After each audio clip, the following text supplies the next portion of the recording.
நமது தாத்தா புரட்சி பாவலன் பாடுகிறான், எங்கு பிறப்பினும் தமிழன் தமிழனே, இங்கு பிறப்பினும் அயலான் அயலானே என்று பாடுகிறார். வேறு மாநிலத்தில் இருப்பவர்கள் இங்கு வந்தால் திராவிடராகி விடுவார்கள். வட இந்திய மாநிலங்களில் இருக்கிற பீகார், குஜராத் இங்க வந்தால் இந்தியராகி விடுவார்கள். ஆனால் நீயும் நானும் இந்த நிலத்தில் எங்கு சென்றாலும் இனம் மாறுவதில்லை. எங்கு சென்றாலும் நாம் தமிழர்கள் தான். கர்நாடகாவிலே 1.25 கோடி தமிழர்கள் தான்.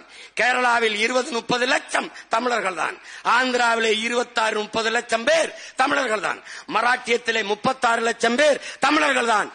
ஆஸ்திரேலியாவிலே, பிரிட்டனிலே, கனடாவிலே, பிரான்சிலே, ஜெர்மனியிலே எல்லா நாடுகளிலும் பரவி வாழ்கிறோம். ஆனால் நாம் அங்கு போய் இனம் மாறவில்லை, நிறம் மாறவில்லை.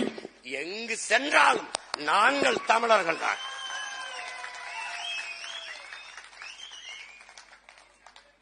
தாய் நிலத்தை இழந்து வாழ இயலாது பிரிதொரு நாட்டிற்கு ஏதிலிகளாக நாங்கள் இடம்பெயர்ந்த போதிலும் எங்கள் அடையாளம் நாங்கள் தமிழர்கள் தான்.